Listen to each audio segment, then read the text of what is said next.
Much of the nation's energy policy dates back, as a matter of fact, to 1970 and is rooted in assumptions of scarcity that are no longer relevant in light of rising domestic energy production and declining imports. Parts of our energy policy are badly out of date, and it is beginning to hold back progress. Now, there's a lot of bipartisan support on what we're going to be voting on today. In fact, just about everything we're voting on today is not very controversial at all. And we have some provisions in there, for example, that Mr. Rush wanted. We have some provisions that Mr. Welch wanted. We have some provisions that some of our members wanted. And basically, everybody's signed off on them. So this committee print today is reflective of the accomplishments and compromises agreed upon at this point. I think that the discussion draft that we are marking up today is an improvement over the legislation that was initially unveiled. But there remains much work to be done as we move forward through this legislative process. Mr. Chairman, this kind of reminds me of my grandmama back down in Georgia preparing the Sunday meal. And she would, we would run into the house as youngsters and say, Grandma, Grandma, that cake smells so very, very good. She said, don't get too excited now. It smells good, but it ain't done. So, Mr. Chairman, we know that I'm looking forward to when this cake gets cooked and it's done and the American people can delight in its, in the taste of this legislative cake. What we're discussing today is an equally sensible effort to modernize energy policies stuck in the energy security mindset of the 70s.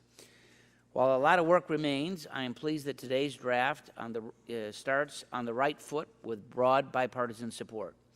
While it does not encompass the entire universe of issues on the table, the staffs and members will continue their discussions over the next couple of weeks in order to advance a broader package when we return after Labor Day. There are several issues that members want to see addressed, including LNG and oil exports, more predictable permitting, rules for cross-border energy infrastructure, provisions on electric reliability in wholesale markets, hydropower reforms, and efficiency. Chairman Upton and I have had discussions about this legislation, and we've reached agreement on a few key points. First, all provisions at both subcommittee and full committee need to be agreed upon by both sides.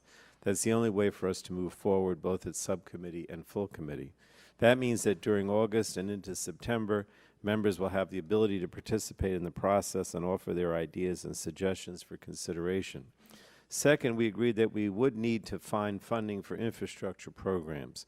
We all know that we need to repair, replace, and upgrade our nation's aging infrastructure. Deteriorating leaky gas pipelines are a public safety and environmental hazard, as well as wasteful and inefficient. That's why I've proposed, and Mr. Upton has agreed, that funding will be included in this legislation to help accelerate this process.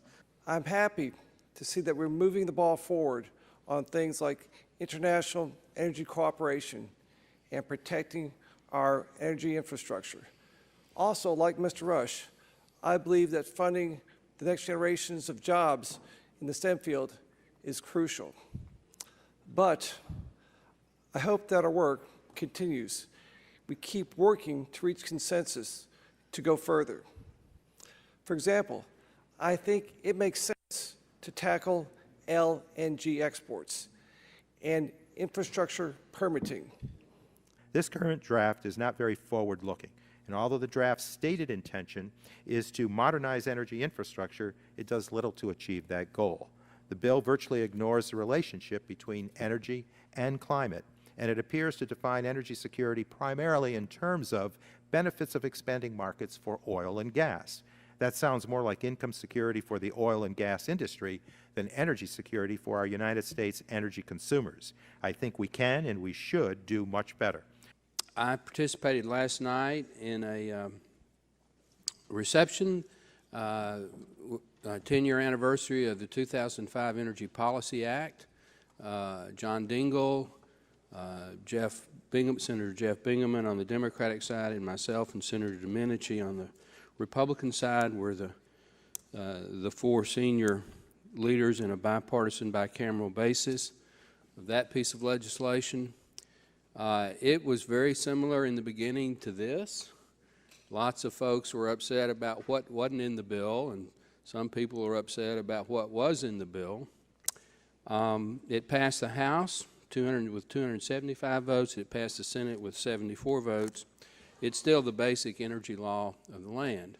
I do hope at some point in time, Mr. Chairman, the one thing that I think would enhance this would be H.R. 702, which would repeal the ban on crude oil exports.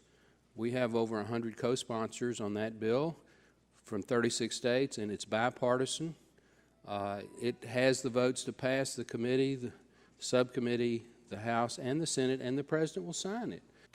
I'm also concerned about the energy security and diplomacy provisions in Title III. Several sections in this site, including Section 3102, establishing energy security evaluation methods, and Section 3103, developing a North American energy security plan, failed to take advantage of the expertise and resources available to us at the Department of State. State is the lead U.S. Foreign Affairs agency, and the Secretary of State is the President's principal foreign policy advisor, of course. I believe that the language contained in H.R. 351, the LNG Permitting Certainty and Transparency Act, would be an excellent addition to Title III, Energy Security and Diplomacy. This language will help bring certainty to the Department of Energy's review process for LNG export applications, create jobs, and continue spurring America's manufacturing comeback, along with providing a stable source of energy to our allies in Europe and around the world.